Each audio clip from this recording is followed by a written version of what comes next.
doses available to the states that have yet to be ordered in the federal supply. I want to ask if you have a response to that, and at what point you think you'll be able to steer these doses elsewhere to other countries. Yeah, thank you for the question. This is on? Working? Okay. All right. All of our problems have been fixed now. So the question is to how we were handling excess doses and global doses. The president announced, I believe it was 2 weeks ago, that we were going to be taking 20 million of the doses that were designated for distribution in the U.S. and adding them to the 60 million doses that we previously committed to distributing around the globe. So by the end of June, we know that 80 million doses will be distributed across the globe. We've also implemented an even tighter distribution system for vaccines to states, so to even more tightly manage the supply chain. So we will be able to keep track of and be able to export additional vaccines to the extent that we have the capacity. I will say that it is our first objective and prime hope that people in this country use the doses that we have all procured and that are clearly our path to better health and to getting back to normal. And so we are going to work with states to use every single dose possible, as you heard Dr. Nunez-Smith talk about, making sure that we reach out to people as aggressively as possible where they are and get them vaccinated. Next question. Thanks. Let's go to Tamara Keith at NPR. Thank you for taking my question. I know that you expressed excitement about this coming Memorial Day weekend, remembering a year ago, and there were so many concerns about whether it would be safe or whether it would lead to a bunch of super spreader events. Are you at all concerned that the sort of masks off, life is back to normal reality is going to lead to unvaccinated people having super spreader type events? Are you worried cases could rise after Memorial Day? Thanks, Tamara. Dr. Walensky? So we have seen after holiday weekends in the past that cases have risen, but we've never been in a position where we've had almost half the adults of America vaccinated and protected from this virus. Our guidance is very clear. If you are vaccinated, you are protected. And if you are unvaccinated, in the context of Memorial Day weekend, we are really encouraging you to adhere to our guidance for people who are unvaccinated and, of course, to get vaccinated. Next question.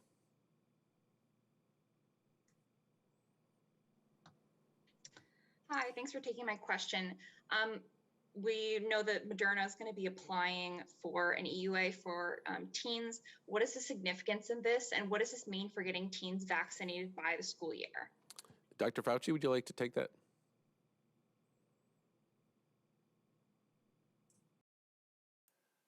Hey, Honcho,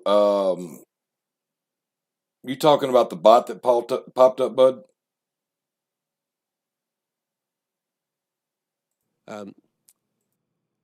Yeah, they can't hear. You're muted. They finally muted me. Andy, you're muted. I think we can hear you, Andy. You hear me? Yeah. Now we can hear you. Okay. Dr. Fauci, did you hear the question? The question was the significance of the Moderna press release that they will have 12 to 18-year-old apply, that they'll have an application in next month. Yeah, well, certainly that's one of the things we would like to have, because if you put the Pfizer together, which already will be able to vaccinate and are vaccinating 12 to 15-year-olds, together with the recent data from Moderna, which likely would lead as we enter into the beginning of the new fall term, that hopefully we'll be able to get adolescent high school students vaccinated actually before they enter the fall term, which is really very good news. So now we have not only a single company, Pfizer, but it looks very much like we'll have the source of another similar vaccine, an mRNA from Moderna. So all good. Great. Next question. Let's go to Shannon Pettypiece at NBC. Hello. Two questions, hopefully neither too going to take too much time, but when will the first doses start being shipped overseas?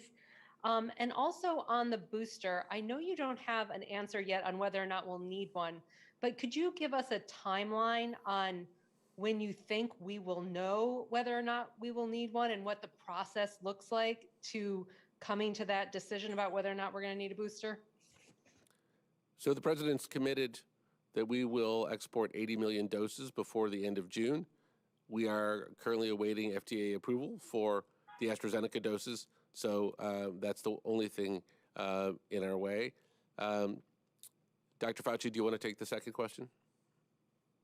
Andy. So with regard to the boosters, as I've said many times, we do not know precisely when we will need to boost. There are two ways to determine that. One is from a laboratory correlative immunity way, and the other is from the clinical observation. The correlative immunity is that when you look at the level below which you lose a considerable amount of protection, you can follow cohorts of individuals like we are doing with people who were involved in the original phase 1, 2A, 2B trials and determine from them when they go below that level. That could be several months, that could be a year or more. We don't know the answer to that, but what we are doing just to preemptively get to the point where we'll be able to do it is that there are a number of studies now looking at what the effect of the booster dose would be. Namely, how high would it bring it up? At what level will you start? What is the differential between where you start and where the boost brings you? So the bottom line, I'd like to give you a specific time and say X number of months. But quite frankly, we don't know the answer to that right now, but we're continuing to look so that we will be able to give you a definitive answer. Next question. We have time for one question before 2. Ricardo at the AP.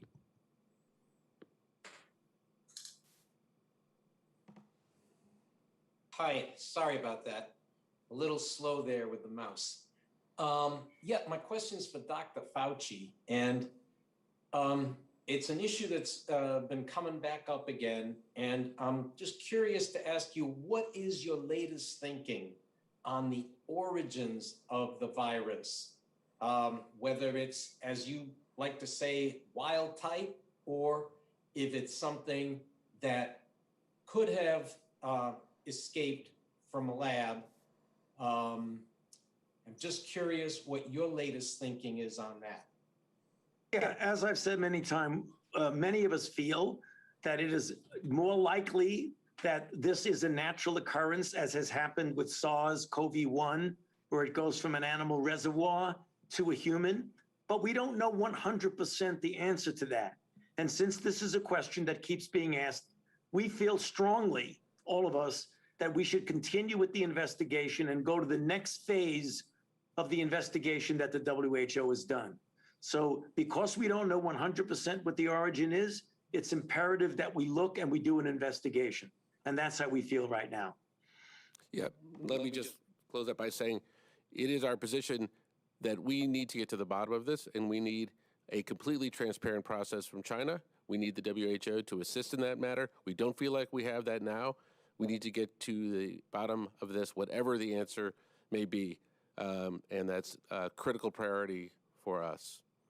So with that, well, thank you all for attending, and hope you have a great rest of the day and rest of the week, and we'll be doing this on Friday. Thanks.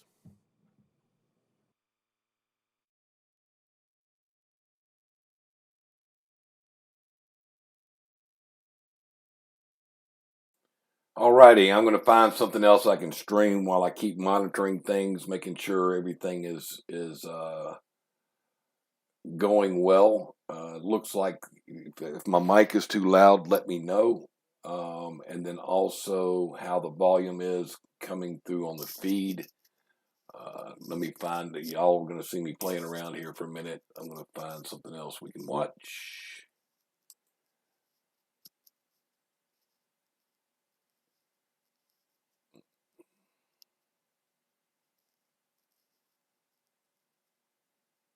Going on at the White House.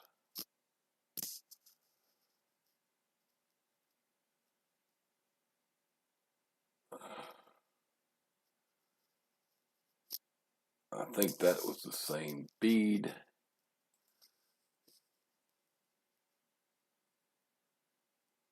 There's not going to be anything coming through on that. Bear with me, folks.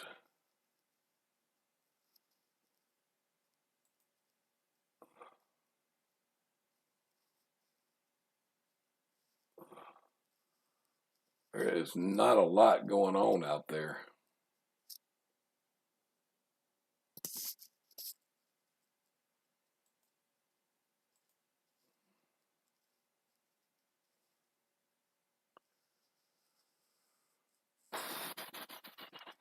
Let's see what we got here. See what Rupley's got going on.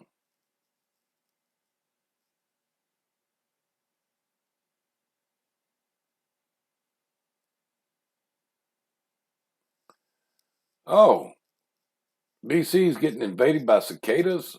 What's this about? Want to build a coaching program online, but you're not great with tech? Then you need Kajabi, the powerful all-in-one platform built for not-so-techy people who want to share their knowledge for a profit, hassle-free. Click below to watch a free demo.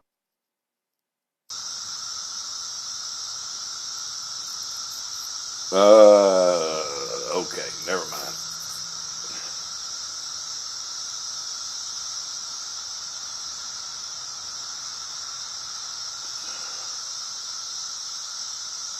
Yeah, I got better things to do with that time than that.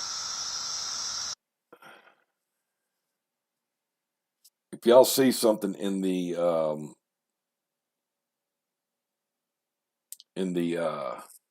YouTube that y'all want to look at or show, I'll be more than happy to put that up.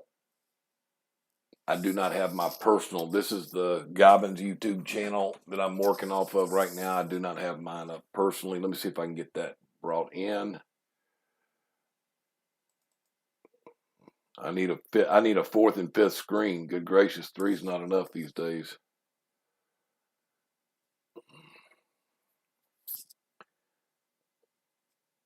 And I know what I need to do. Let's do this. All righty. Now you get to see my ugly mug right now. How does that picture look, folks? Is it grainy on your end?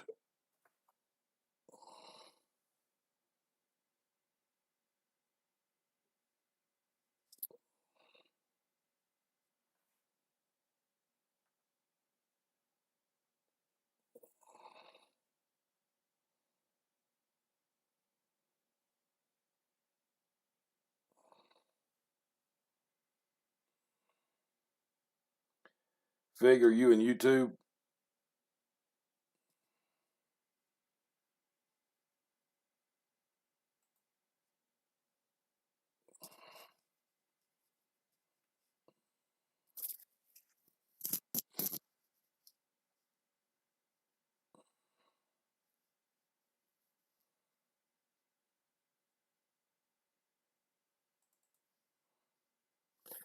All right, so I'm going to my personal YouTube page to see if there's anything live that we might be interested in, other than watching my cell phone. Shows that I'm live on GOBN. Let's see what we got here. See what they are talking about.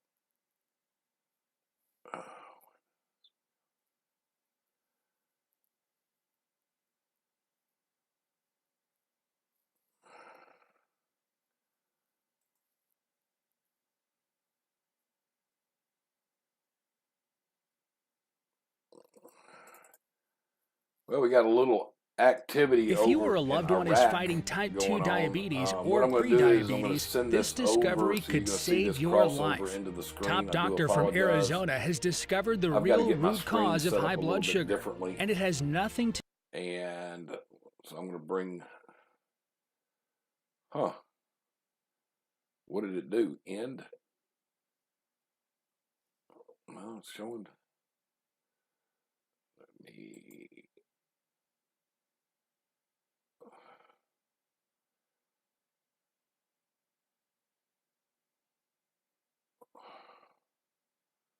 Well, I'll be dog.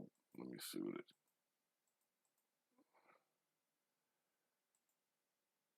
This is a video of. That I'm trying to pull up. It says live Iraq activists clash with police in Baghdad. But it comes up an error occurred. Please try again later. So I'm going to go back out and click back on it again.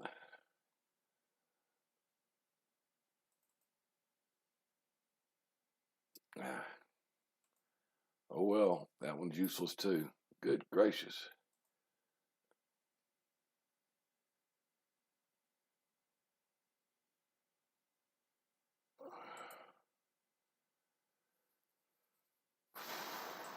See what's going on at the White House.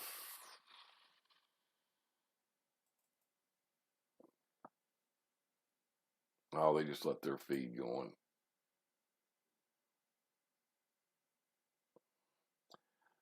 All right, y'all bear with me. I'm going to be looking up Court TV and see what they've got going right now because I just need to keep this test going to make sure everything's running just fine. I don't know if Fig heard me.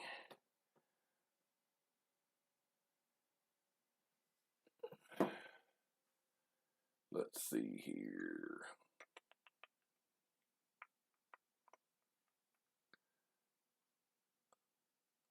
I thought I had Court TV.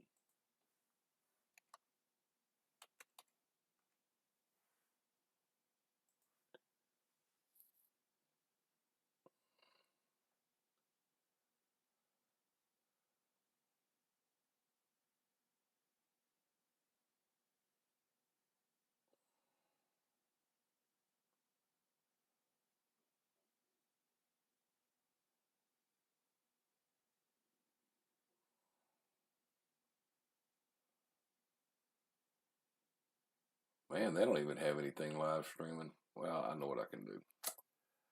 Let's see. Go here.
On another item, is that correct?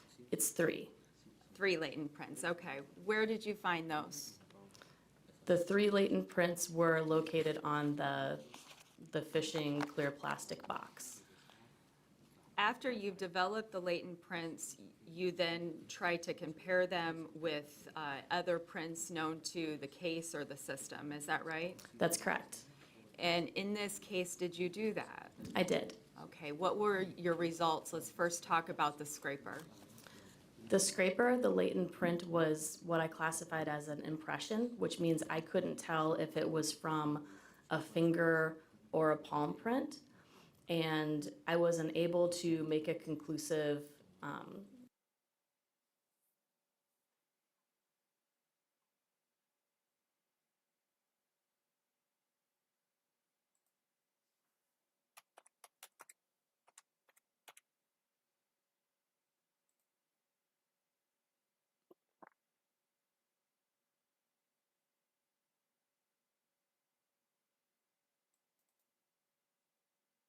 This is how Fiverr changed my life. My name is Drew, and I'm the face and hands behind the Lone Fox YouTube channel. I started my first channel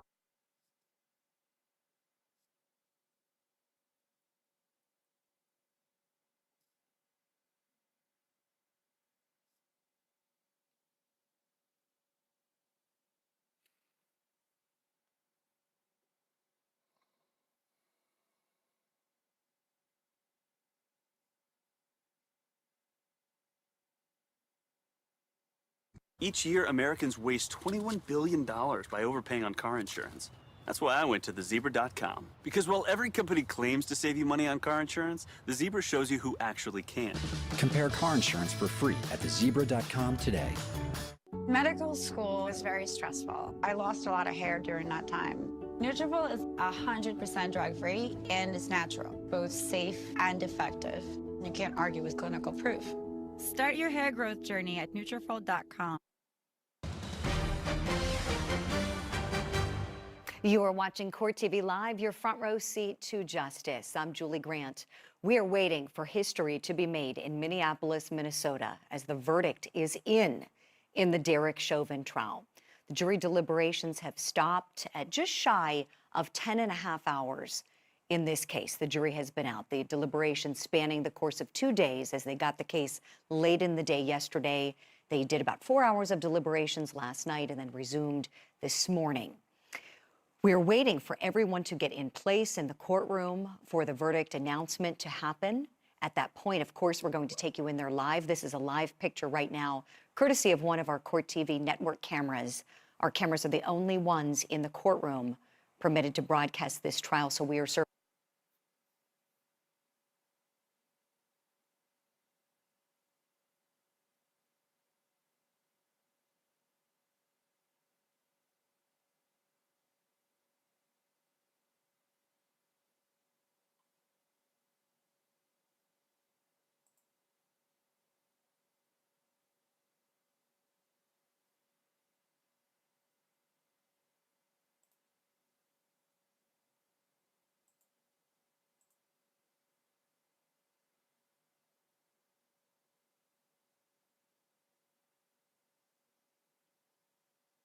Is it very possible that the prints that you identified on the plaque or the plastic box could have been placed there weeks or even months before?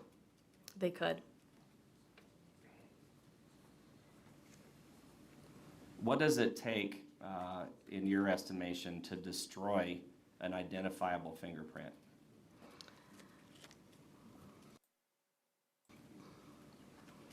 And what I'm referring to, I don't mean to throw you a curveball, but what I'm referring to is if there's an identifiable print on an object like the fishing box, how is that print, how would it be destroyed? It could be destroyed numerous ways. Repetitive touching is one, if someone picks up something the same way over and over again. If a surface is smeared, or if it's been cleaned, if it's been left out in the elements. Those are some variables that can go into whether or not it stays for a particular period of time. And if it's protected from those elements, how long can a fingerprint stay on any given item? Indefinitely. Okay. And are you aware, Ms. Young, that Molly Tibbetts has been associated with the trunk of the black Malibu where the items that you tested came from? I have, yes. Is it very possible, in your opinion, that Molly Tibbetts could have touched those things while in the trunk and you have nothing to compare it to? Is that possible? It's possible.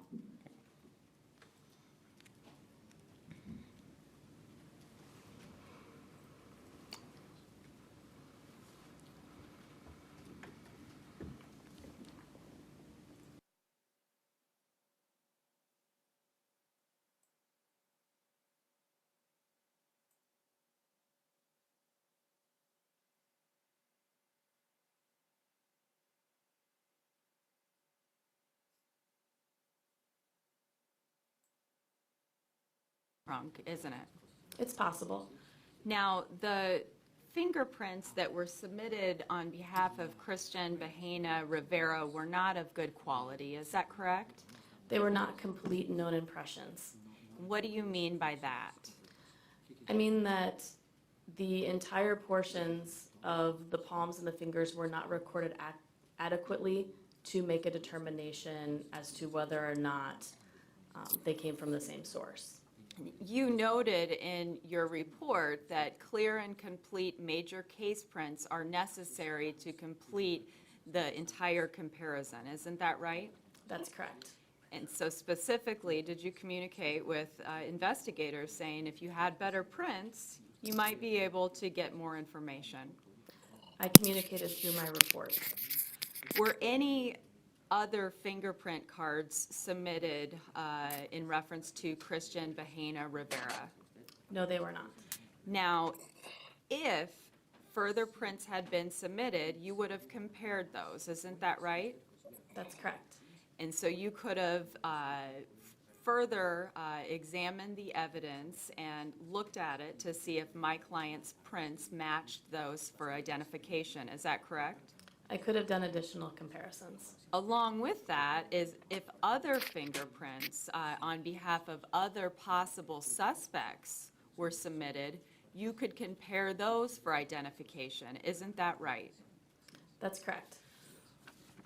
But where we stand here, we don't know who made the prints that are in the trunk. Is that correct? That's correct. No further questions.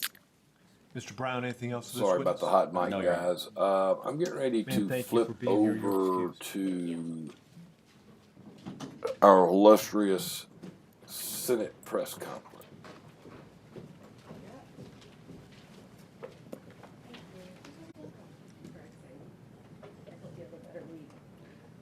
Your Honor, the defense recalls Dalton Jack. Okay, Mr. Jack, I'm going to swear you in again. Could you raise your right hand, please? Do you swear or affirm the testimony you're about to give will be the truth, the whole truth, and nothing but the truth, so help you God? Yes. Okay. And you know where to be seated?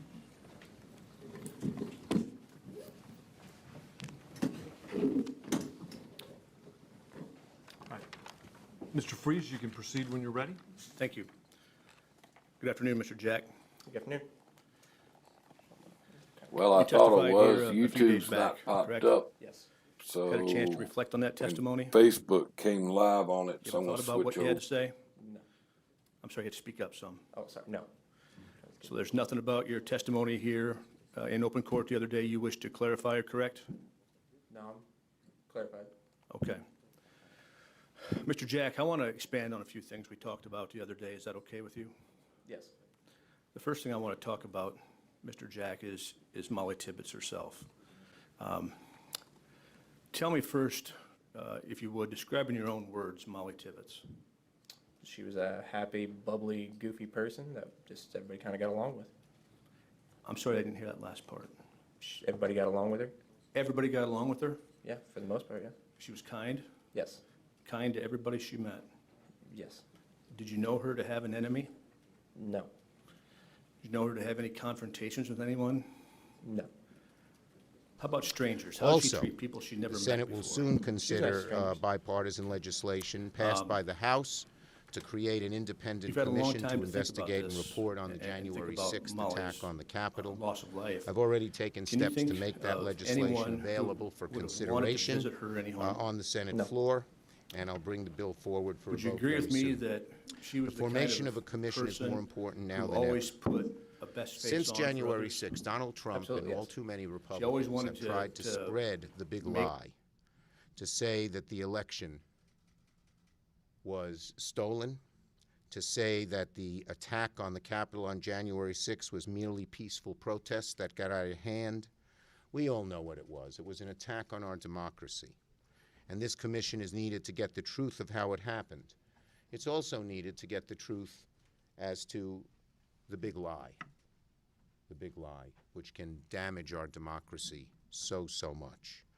So I'm sorry that it may be bad politics for the Republicans in their midterm campaigns. The Democratic-led Congress is not going to just sweep January 6th under the rug. The truth will come out, and we will make sure of that. Senator Murray.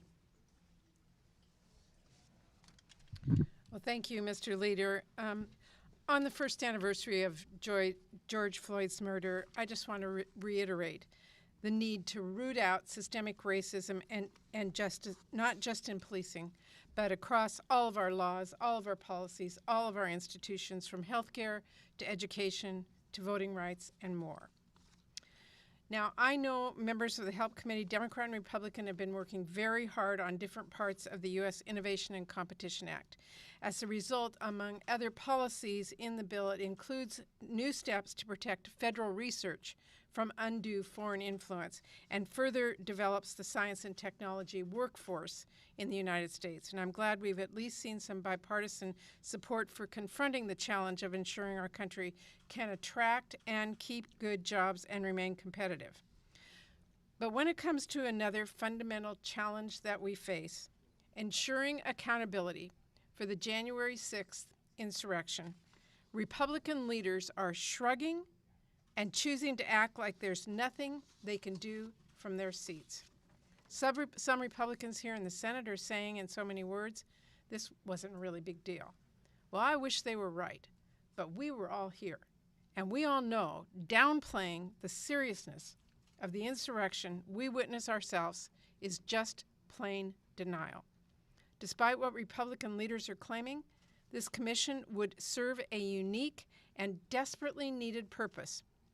There is no other independent entity with subpoena power focused exclusively on gathering every last fact about January 6th and issuing recommendations to the President and Congress about how to prevent anything like this from ever happening again. This isn't about, as one Republican leader suggested, whether or not they'll be able to, quote, draw a contrast in the midterms. It is a way to show the country that regardless of party, elected representatives in the United States of America will not accept brute force winning out over people's voices and votes. Not now, not ever. This is something that every elected official should be able to support if they believe in democracy where people use their votes and their voices to stand up for what they believe in, and if they believe in accountability and in truth. And if Republican leaders once again put former President Trump and his big lie ahead of our country, as it unfortunately appears they might, then I urge the rest of our Senate Republican colleagues, those who did not encourage the insurrection themselves, to remember how horrified you felt when a violent mob attacked the American Capitol, and vote like it when we bring the January 6th Commission bill to the floor. Your party leaders may not be on your side, but history will be. Thank you. Thank you very much. First, on this day, as we're remembering the murder of George Floyd, I want to thank President Biden for once again reaching out and doing what a president of the United States should be doing, and speaking with the family and with friends and recommitting his own actions as well as our belief that we need police reform in this country. And so I want to thank him for that. I want to first speak about the competitiveness bill on the floor and do it through the lens of Michigan and manufacturing, because this is a big part of our future when we look at where we're going to go as a country, how we're going to compete, and we really have a big choice in front of us. We can invest in making things in America and build an economy that works for everybody, or we can allow other countries to outpace us on technology and remain dependent on critical parts made overseas. That's not just in theory. That's actually happening right now. In Michigan, we know that we don't have an economy unless we make things and grow things. I think that's true for our country. And that is unfortunately something, well, we've been talking about it. Other countries have been taking actions. And we know that in electric vehicles alone that China has put forward more than $100 billion right now. They have hundreds of companies making electric vehicles. And frankly, you can no longer build a competitive auto industry without electric vehicles, and you can't build EVs without a whole lot of parts that could be made here but aren't right now. We've seen what happens when our automakers and manufacturers depend on semiconductors made overseas alone. COVID-19 exposed the weaknesses in our supply chains, both our medical supply chains and our manufacturing supply chains. And unfortunately, as a result of the breakdown in the supply chains and not having access to something called semiconducting chips, we literally have thousands of auto workers laid off right now. in Michigan as well as across the country. In fact, the Alliance for Auto Innovation estimates that U.S. automakers will produce 1 million fewer cars this year alone because of the shortage. That's terrible for auto workers, it's terrible for the economy, and it's terrible for our future. And that's one of many reasons why I support the passage of the U.S. Innovation and Competition Act. This really is about our future. Let me also say this. At the same time, we can't move forward as a country without finding out the truth of what happened on January 6th. I agree with Senator Schumer. Okay, I've had enough of that. One of our Discord members has suggested a video that we could watch and send it into our Discord channel. So I'm going there. Something as simple as a bipartisan commission will bring accountability and ensure that it never happens again. And that's the least we should be doing. Thank you. Okay, let's go. Yes, sir. Go ahead. Way back there. No, I like to call them people who don't, you know, the people who stand to the back, who are nice and gentle.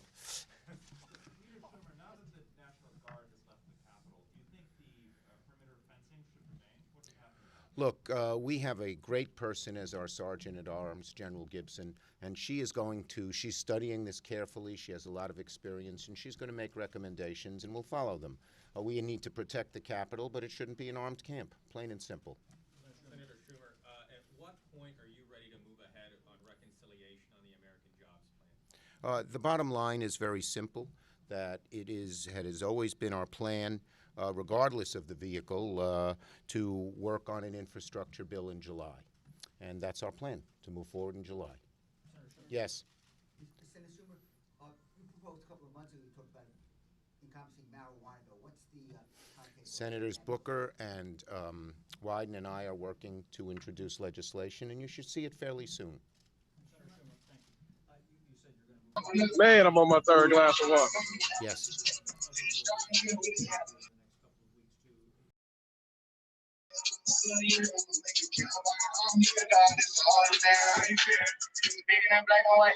It's a problem with the old way of life. Can't change overnight. Thank God for water.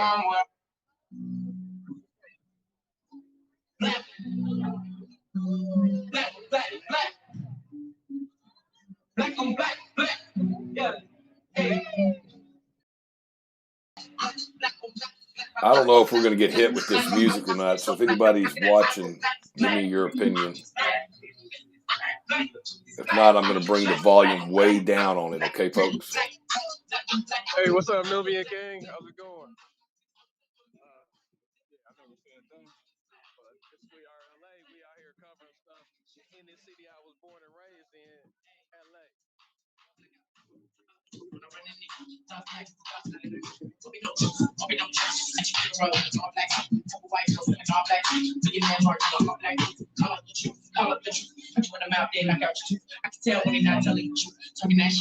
Bro, I'm out here chilling, man.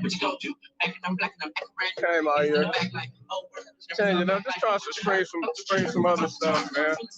You know what I mean? So much to LA that people don't get to see. That's what the channel's about anyway. Stuff going on in LA.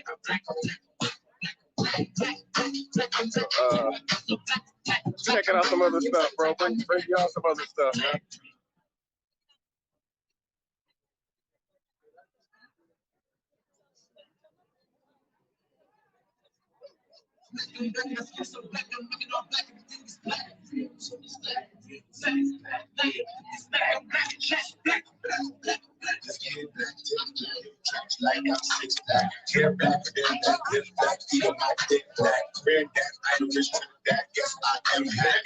Hey, please give us a like. Make sure you guys share it. All that good stuff.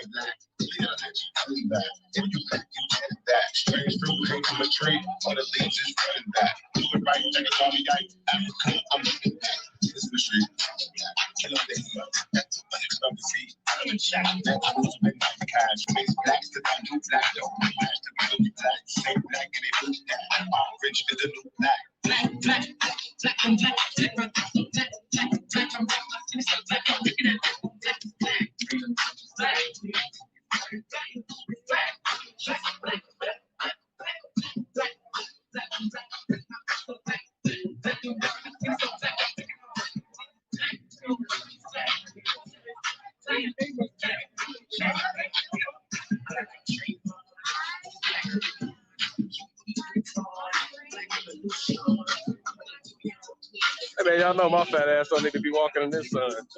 Shit.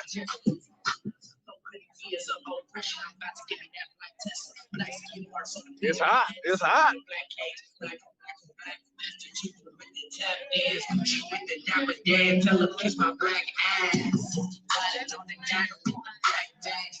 Sorry about the shaky footage, guys. I didn't even bring my stabilizer.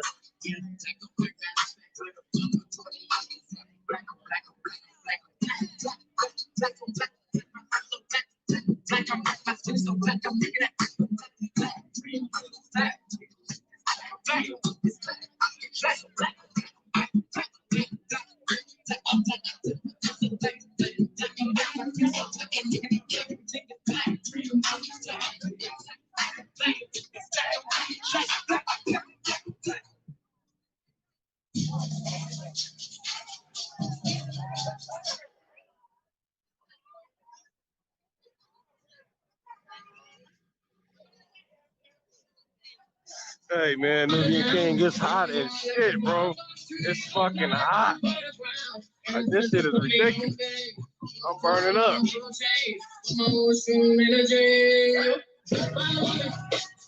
I haven't even walked far.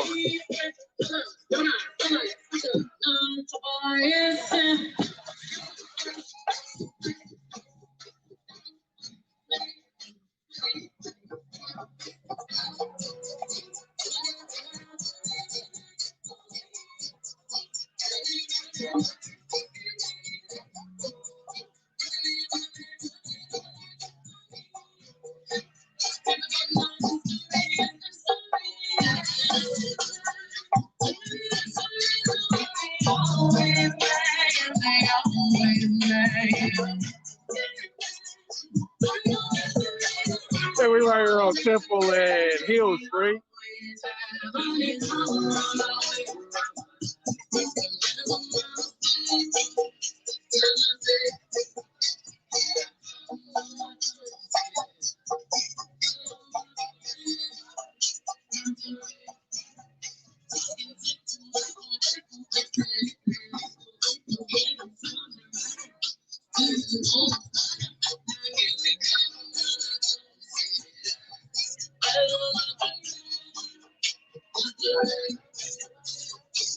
I just need somebody to turn the sun down a little bit.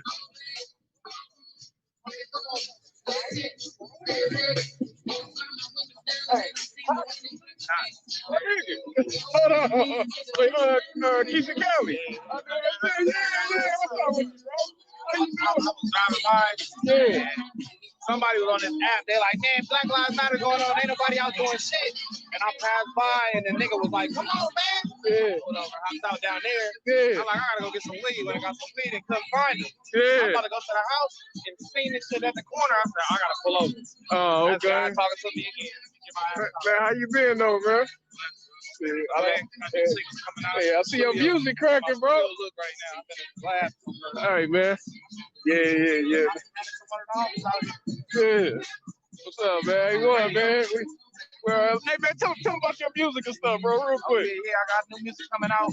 My new song coming out called Rotate. New single about to drop, you know what I'm saying, for the ladies.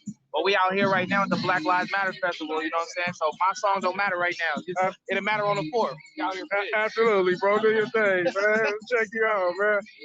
Yeah. So, I know a lot of people that do music and shit like that in LA. Just ran into somebody I know. But I really be in LA.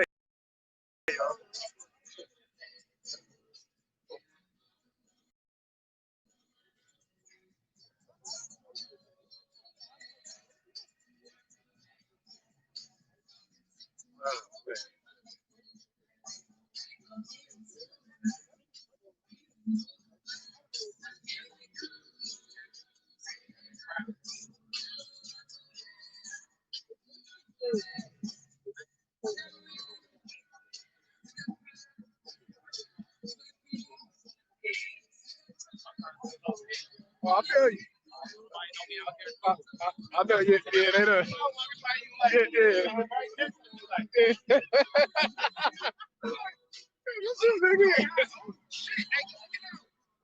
Hey, brother Skipper, I needed that. dude, man.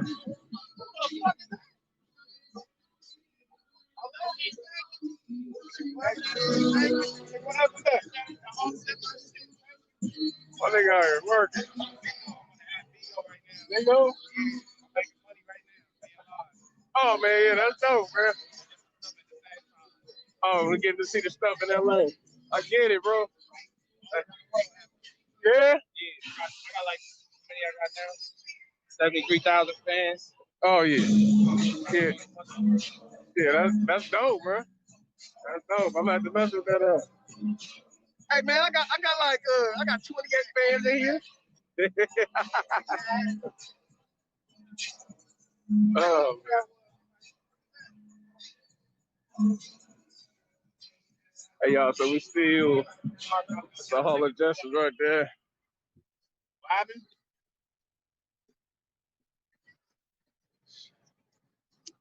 Oh, that's my friend. That's Max. That's my friend. Oh.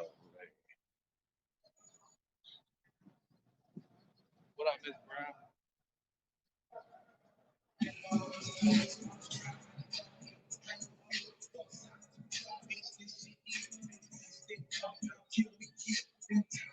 Hola. Yeah, man. This dude right next to me, guys, to see, man. Serious music artist. But I know a few of them, man. I know a lot of people in music. I ain't nobody, but I know a little bit of people. We right back by City Hall. That's the Superior Court right there.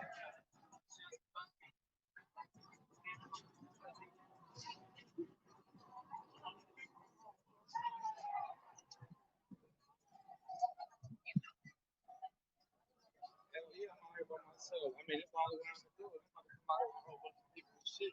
I just randomly seen this and like, you know, I need to get the fuck out the car.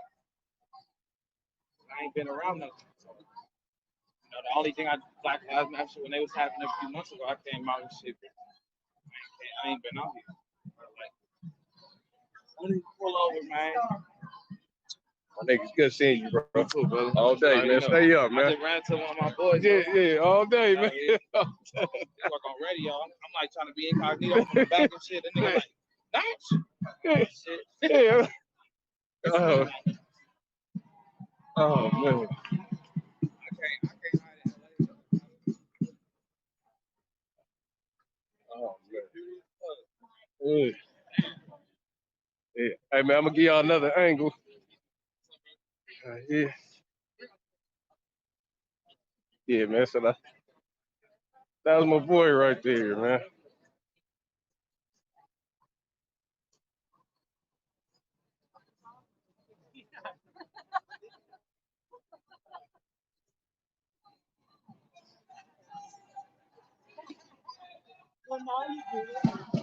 My bad. I'm up here talking and shit. If y'all hear that heavy breathing, it's still hot out here and I'm fat. Hey man, I'm out here chilling.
Oh,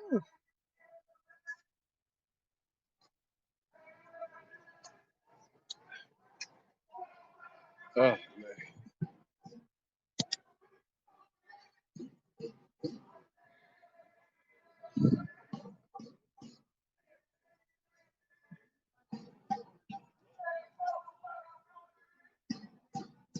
A lot of homeless out here, man. You know what? I'm gonna come out here and really cover the homeless people. And, come down here with some food and stuff.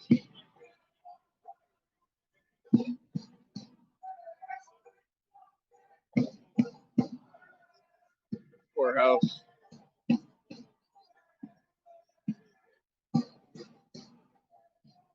So sad, all this homeless people down here, though.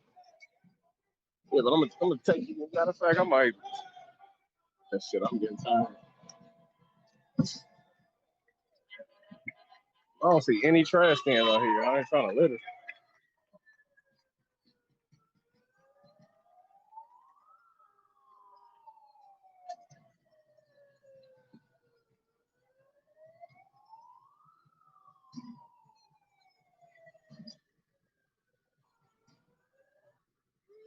And I'm getting tired.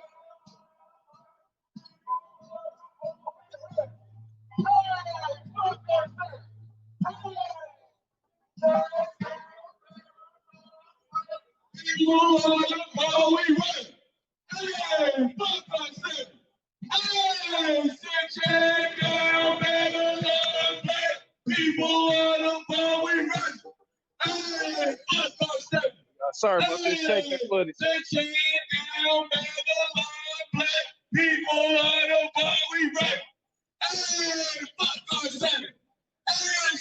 All right, I'm out of water again.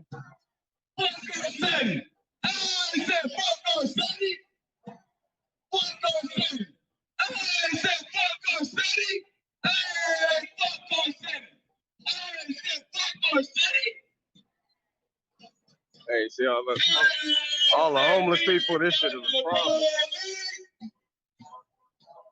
It's on the side of the freeway right here.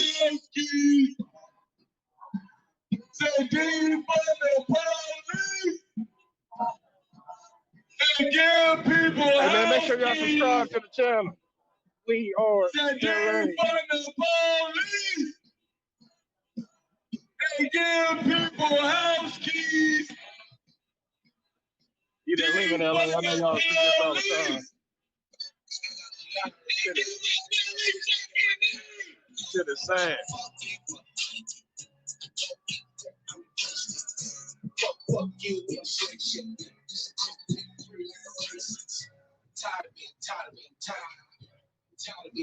Oh, man. So fucking sad, man. This shit is horrible.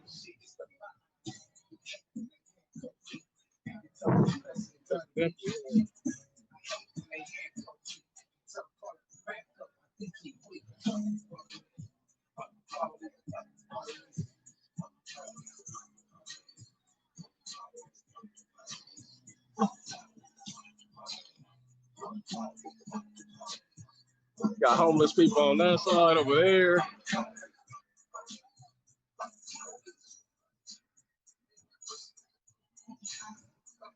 See, you see all up this street is just homeless people. They gotta fix this shit out here in LA. Shit's fucked up. I don't know how they gonna fix it though. I don't know how they gonna fix none of this. If you or a loved one is fighting type 2 Shit is diabetes or Nothing but prediabetes, homelessness around here.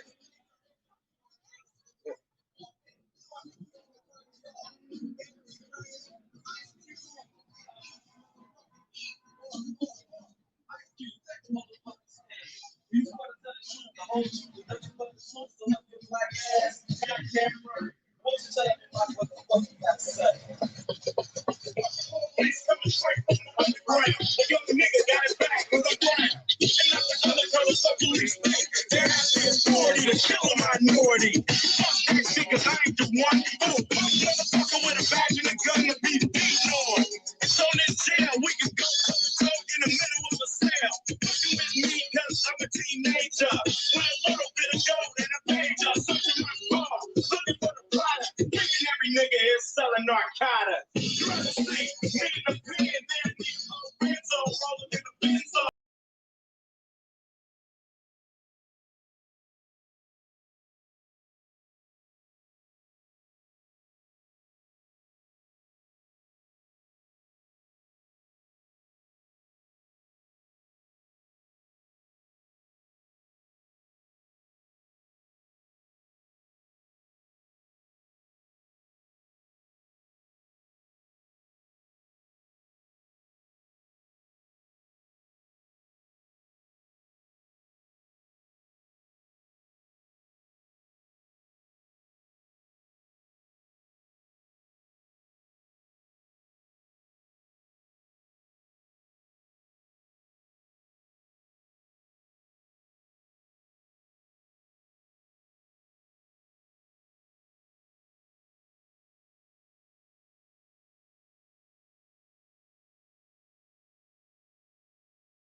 I believe Tanisha has something to share as well. She's been working her butt off to make sure this is everything that it can be and is.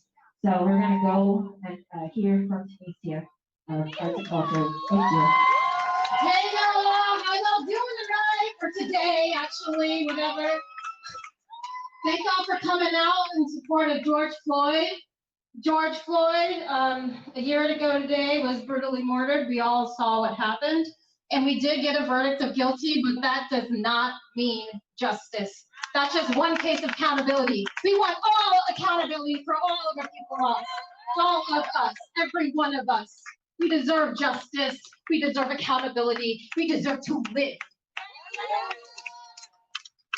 So I just want to piggyback off what Tenacity just said about New Black City and give it up for Tenacity, putting this together, working her butt off,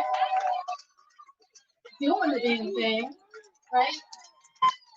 So New Black City, imagining a world without police.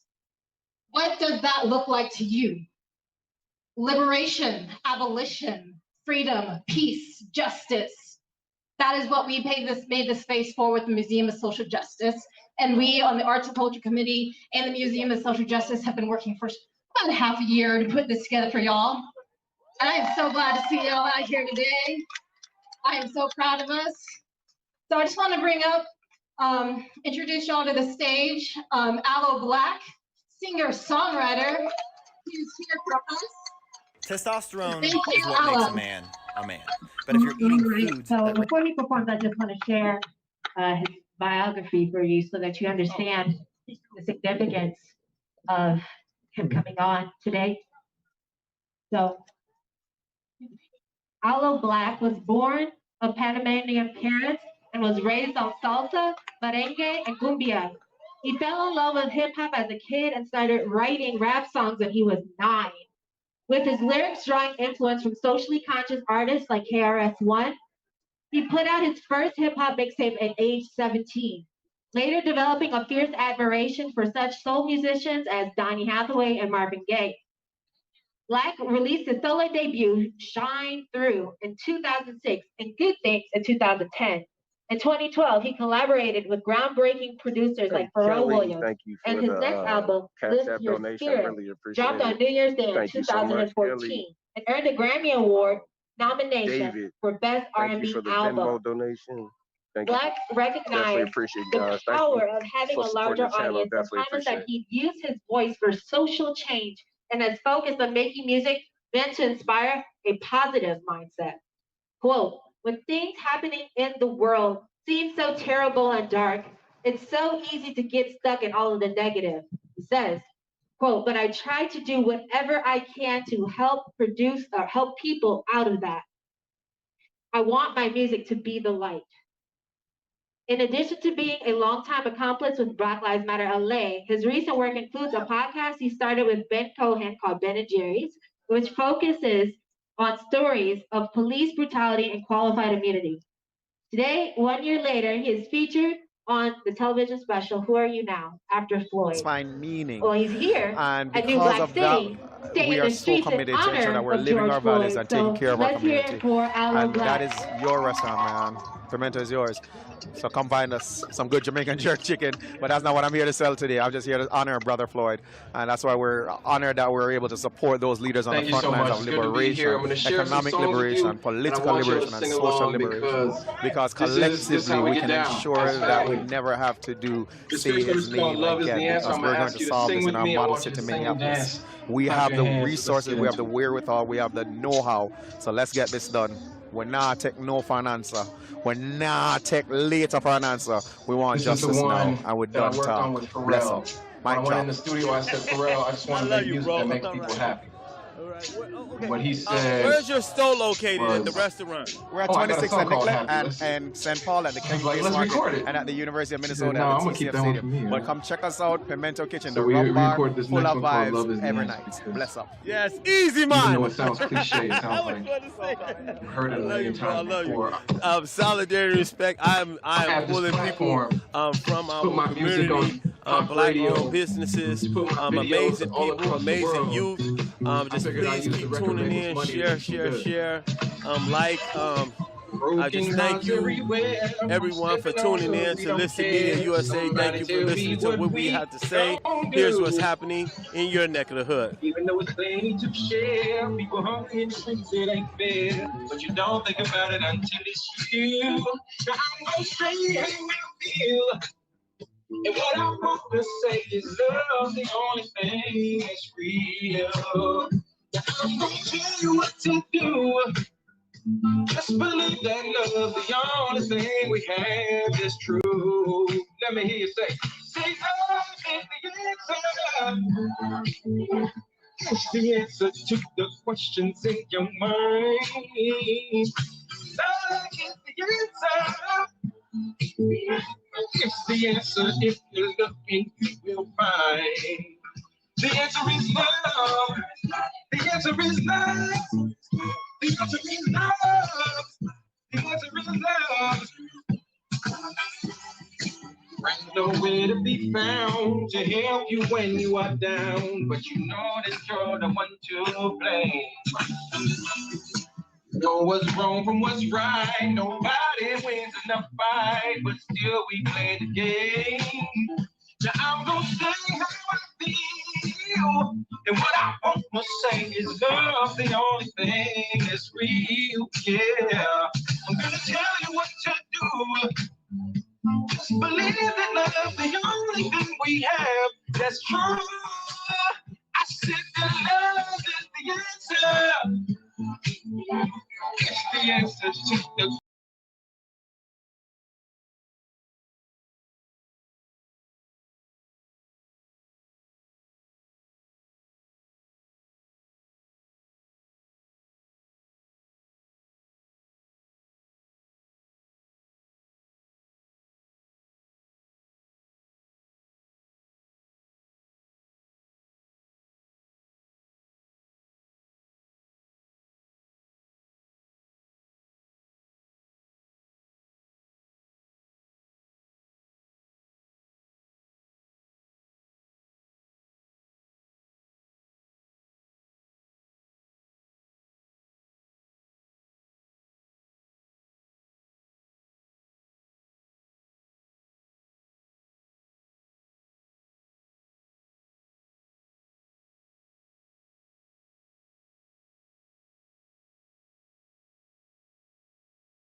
Hey guys, I just got to mute for a second. Give me 1 second.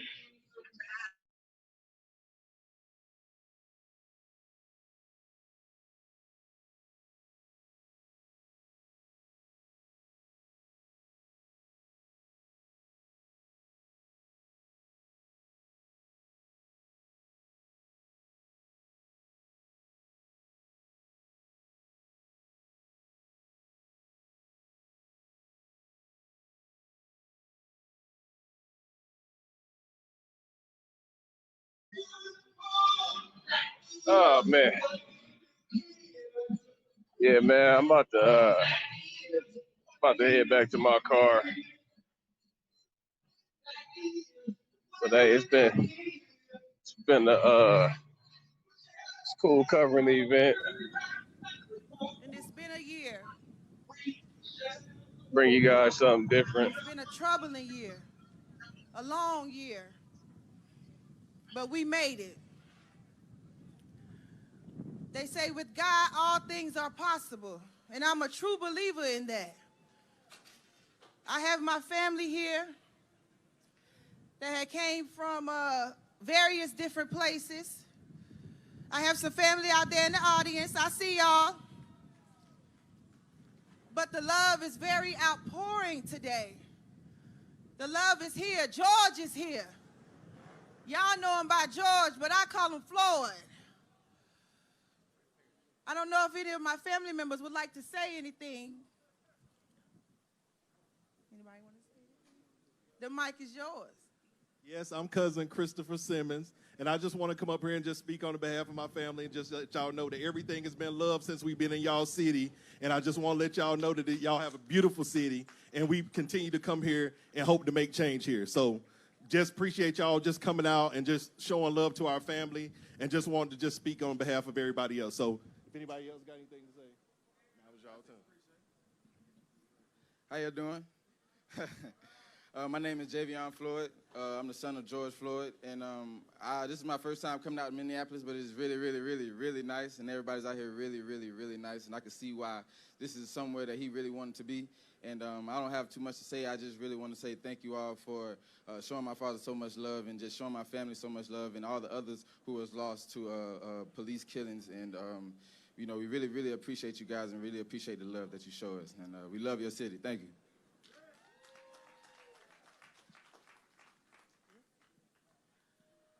I think we are waiting for the governor, the mayor. You're here? All right, we're going to take a moment of silence as well after the mayor speaks.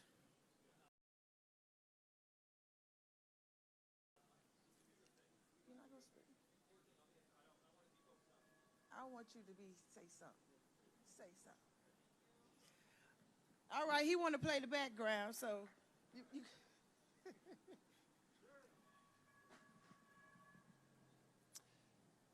So we wanted to make sure we had a moment of silence in honor of George Floyd. As we have heard repeatedly from George Floyd's family, George Floyd is going to save the world. He's going to change the world. He's going to make sure that we look internally at ourselves, acknowledge our shortcomings, and make sure that we all do better from here. This kind of police brutality cannot continue. The murder that we all saw on video. We all got to make the change. And so, if you would do the honors. Thank you. I just want to make it very clear as to why I am not in D.C. today.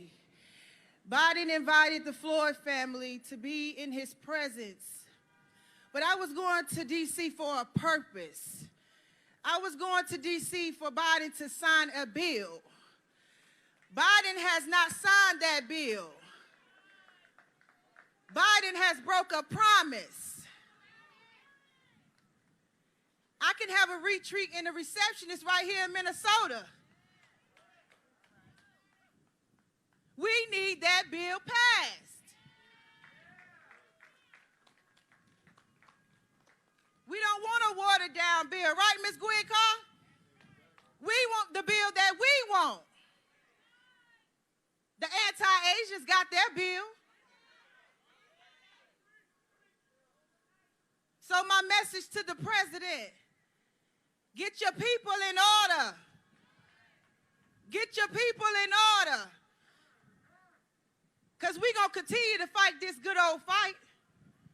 We're going to continue to fight this good old fight. So that is my reason of not being in D.C. today, and it's okay. Because I have no doubt in my mind that bill is going to get passed. And when it gets passed, that's when I'll make my way to D.C.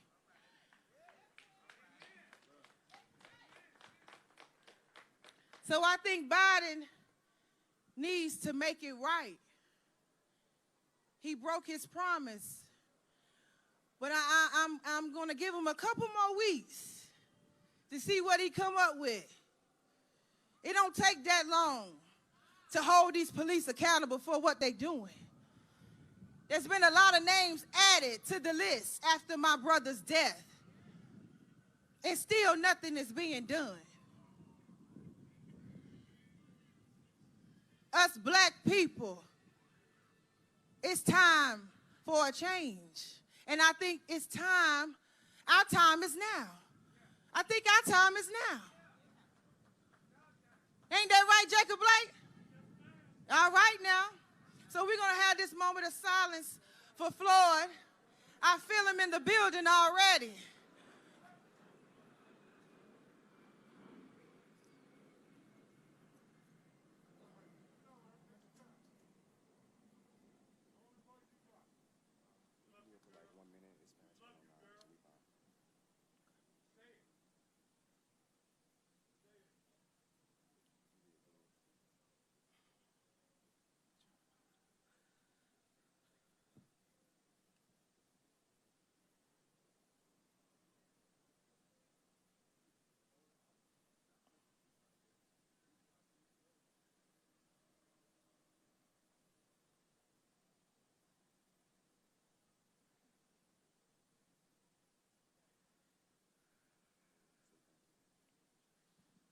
Thank you all, and let's have a good time today.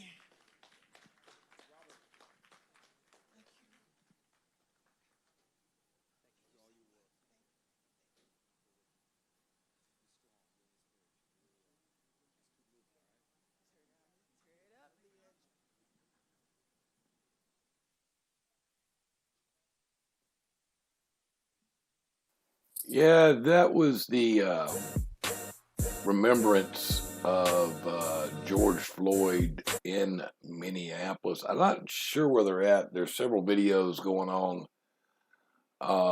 that are around Minneapolis, some at the George Floyd Square thingy, whatever they're calling that autonomous zone or whatever.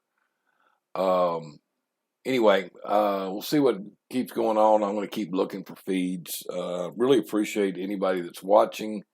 If you got any suggestions, let me know. I have no problems putting up different videos. Still working out some kinks, trying to get the transitions smoother. So we'll, I just, as far as going from screen to screen, I'm having to come across and over. So I'm going to change I think I'm going to see about changing the way I'm capturing items on each screen. Instead of going to screen capture, I'm going to do window captures and see if that helps out a little bit. Alrighty, let's see what else they got going on. Memorial Foundation. I am pleased to present to you all Miss Leandria Johnson, a Grammy Award winner and Sunday Best Season 3 winner. Let's show her some love, you all.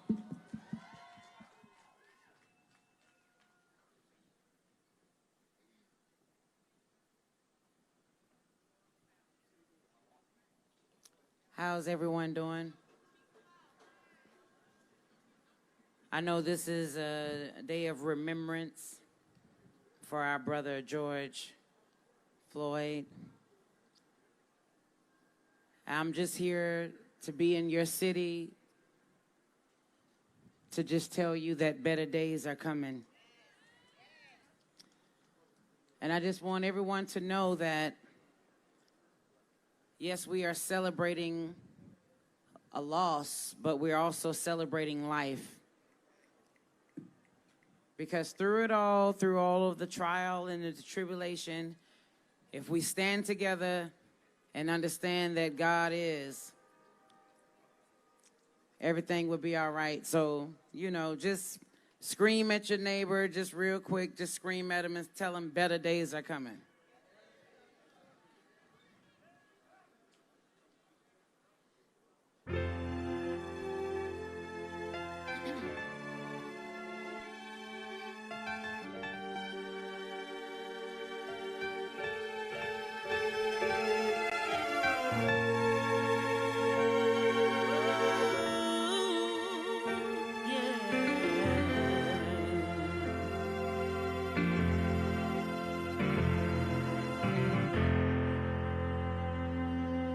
Sometimes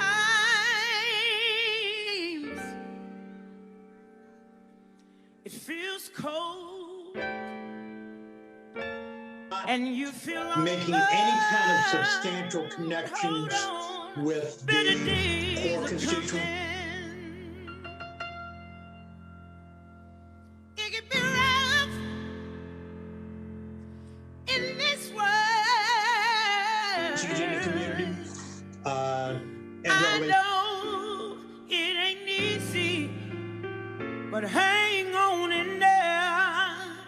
I know better days are coming. Yeah, yeah. You seem good, you seem bad. You've been happy and sad, but just remember that better days, y'all, better days are coming.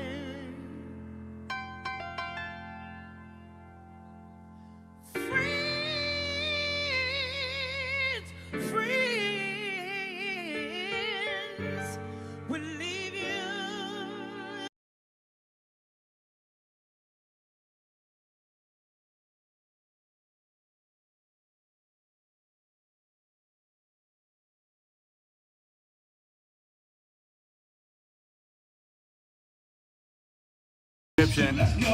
But I just let you guys know this is what's going on out here on Mercado Media.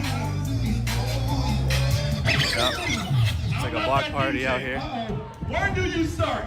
But guys, Look, y'all all All right, this is Andrew Mercado on Facebook. Andrew is down at George Floyd Square. He always gets great footage. I don't know how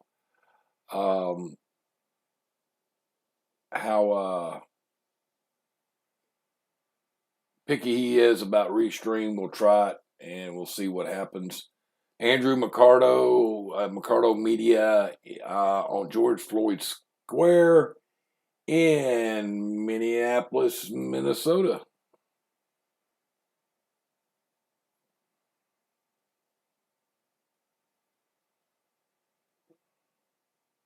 It looks like he's having feed problems, which is kind of odd for him. He normally runs pretty good streams.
All good. How are we all doing though? We're from Limestone, Maine, I'm seeing. Hey everybody. Yeah, go all the way down to your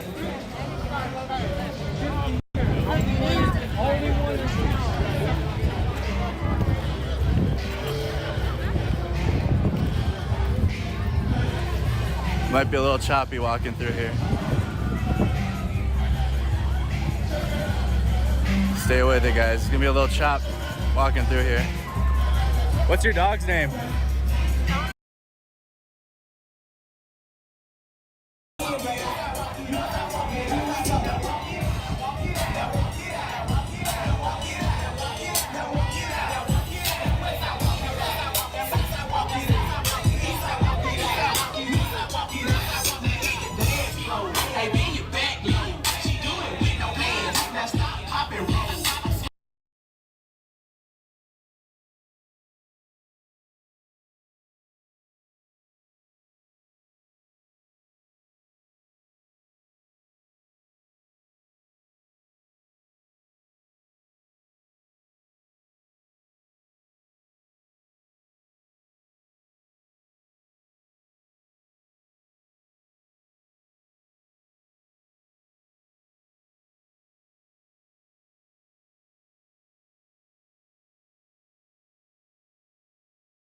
There we go, we're getting some signal back now. Nope, nothing. 2 bars.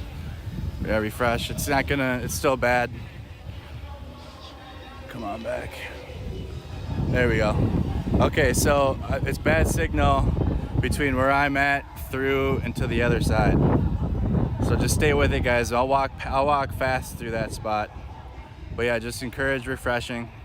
So from here through until about where the memorial is in the street, it's a bad signal. So just refresh. I'm glad that there's good signal over here though.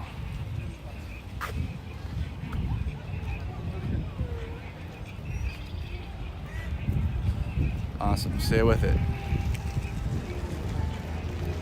Yeah, it's back.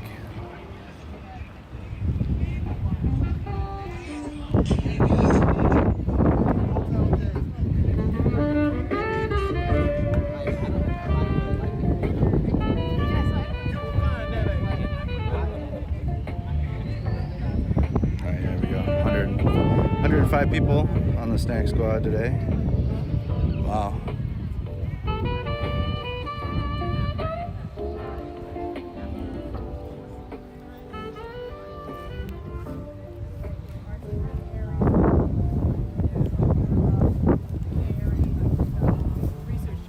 This is cool.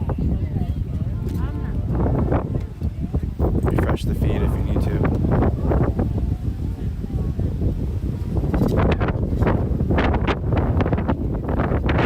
The wind is making it hard.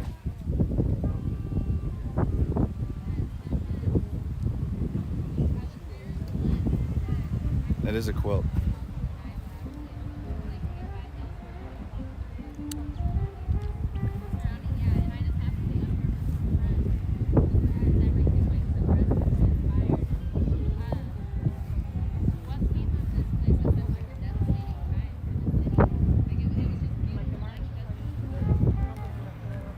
And it has names on it.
People like our live classes. It's a little bit more raw, organic feeling, like you're actually in the studio. The live streams are a really great marketing tool for us.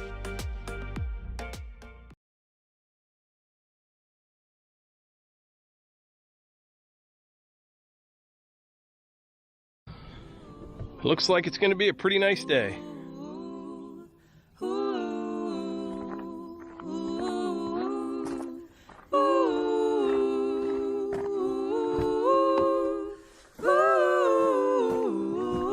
It's gonna be alright, yeah, yeah.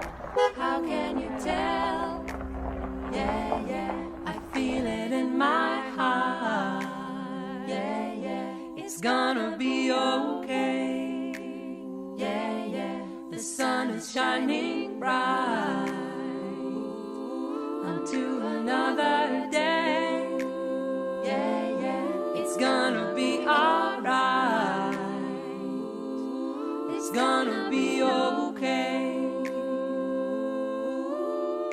Hey, hey, hey. If at first you don't succeed, you better try again. Hey, hey, hey. The clenched fist can't plant a seed.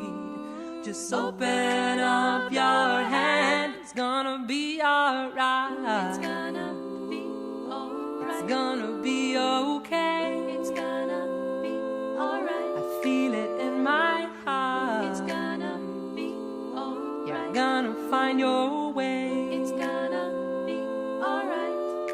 Hey. So when I was a kid, I worked for my father. My dad was an auctioneer, and most of that work involved moving heavy furniture. You know, sometimes he would have an auction at somebody's house. Other times he would buy up multiple estates, and we would spend days hauling all that stuff to another location and have a big auction there.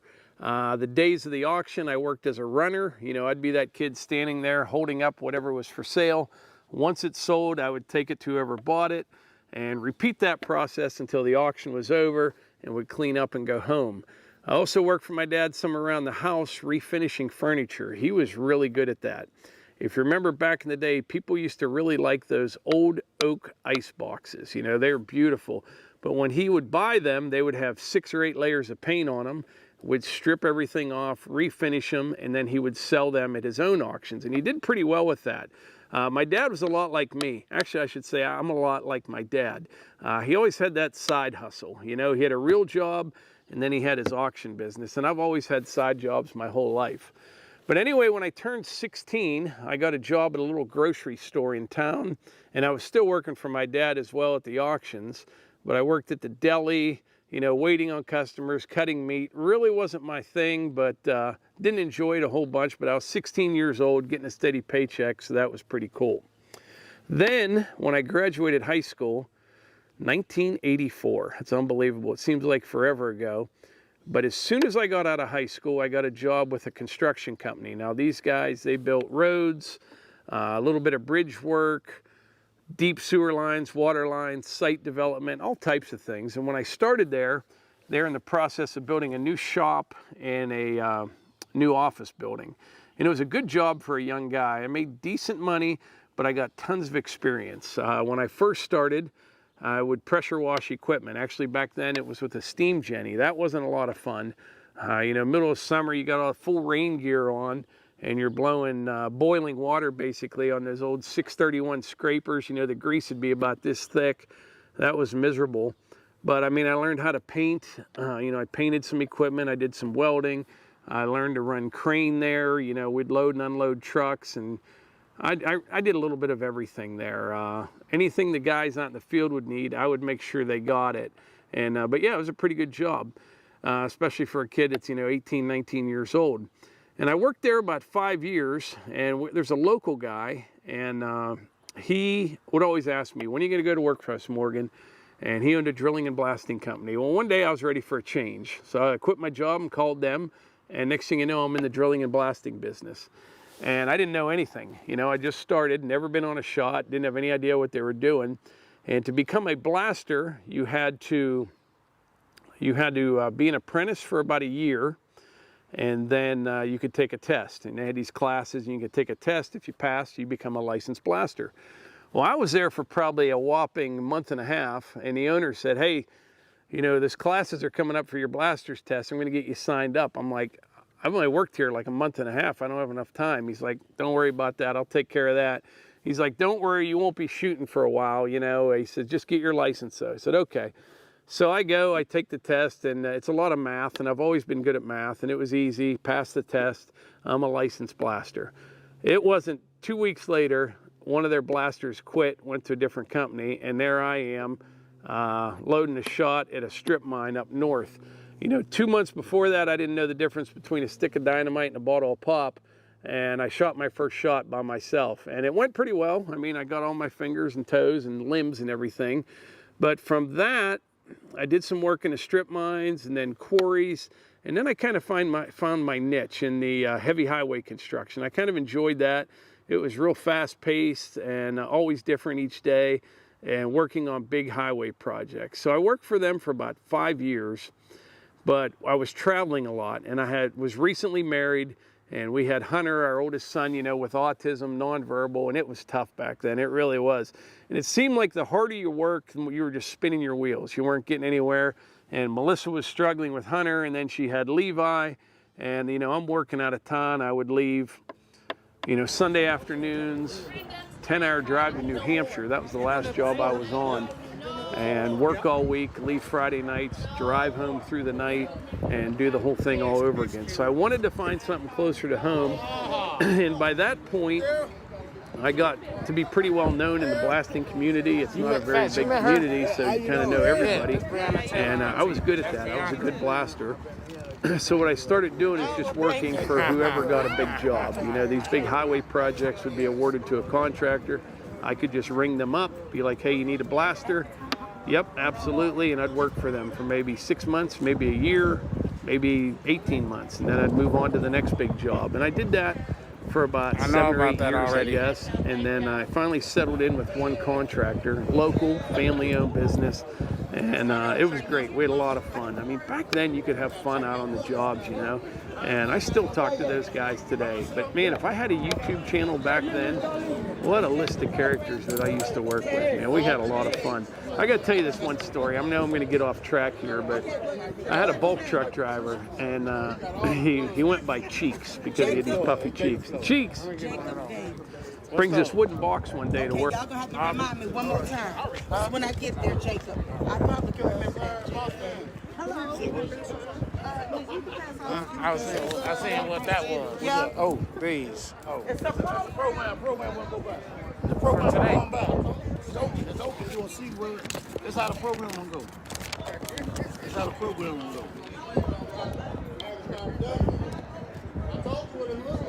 That's how the program will go. Then you have an open prayer, and you have a special presentation. You have a presentation, and a reading, and a family close friend, George Floyd speaker. They don't be him. You gonna speak too? They don't be him. Fathead don't speak. Then you know got other stuff. Then at 2:30 the boom release.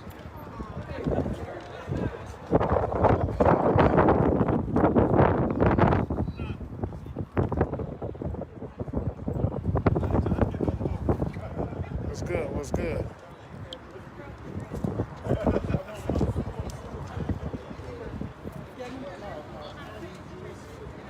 Somebody's gun. I got somebody's gun.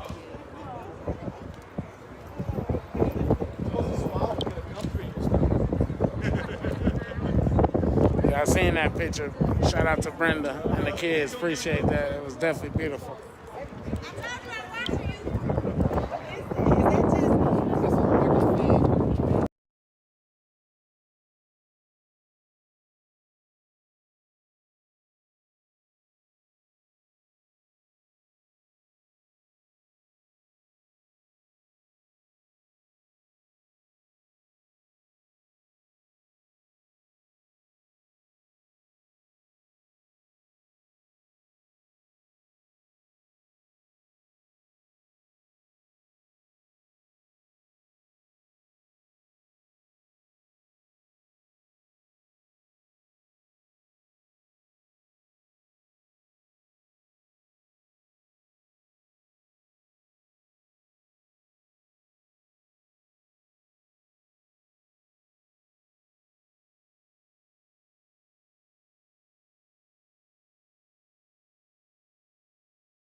So my main point is that the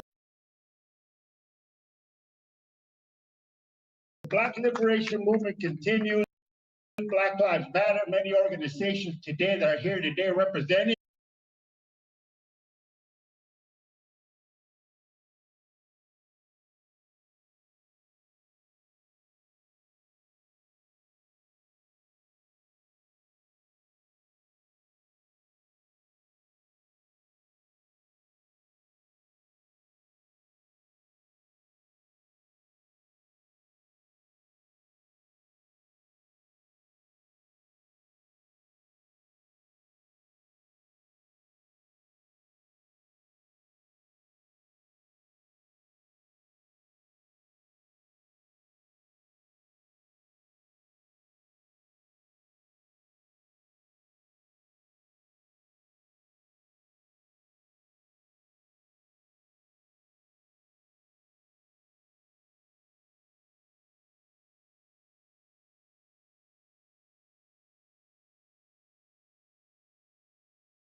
So now we're able to still connect with our community. We can still support our instructors.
not taking no stitches. You know, people are going to know what Dominic Kamatal did to me. So, as they're getting the mace out of my eyes, these people try.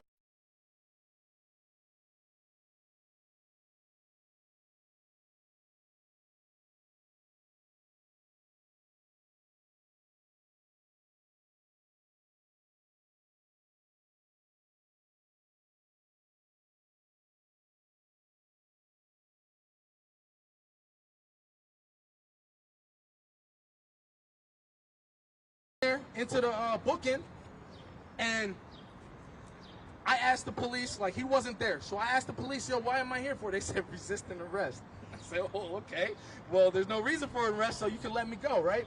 All of a sudden, Dominic Kamatal comes back in, starts beating his chest. I'm doing this investigation. And I tell you why I don't believe in no good cops. Because I asked every single cop in there. I told them, this is the man that did it to me. Please help me. You know what they did? They packed it up and they left, and they let that man torture me in the Troy Police Department. They let that man torture me. So I actually won that case. They put 4 felonies and 3 misdemeanors on me. They blame the victim, right? Put all them felonies on me. So it took 3 years to even get my name cleared. And then after that, I went to civil court. Which, I mean, I can't see how people can argue about going to the court system, because New York federal court is one of the most racist situations I have ever been in my life. And they're educated people, right? Supposedly, no, there's white supremacists. I started looking around and seeing what's on. Yeah, my lawyer, his only job was to try to get me to shake hands with these people, man. So I actually won that case. First time in Troy history cops have ever been charged with excessive force. But no justice was served. I still got a letter from the Department of Justice saying that they weren't going to prosecute him. So this is why we got to keep our boots on the ground. This is why we have to keep on pressuring these bourgeois politicians into actually caving into our demands. And it's happening. It's happening. It's happening. When I learned in the federal court system, we have to define what justice means, right? They're so legalistic about it, man. They're wordsmiths. So what does justice mean? It means holding these murderers accountable for what they did. That also means holding the judges, holding the district attorneys, and anyone else complicit in the cover-ups of these murders, and prosecuting them as well. Prosecuting the DAs as well, because they know what's going on. And I had a conversation with Tamir Rice's mother, and she was saying that the district attorney was the police defense attorney. That's how they act. That's how they act.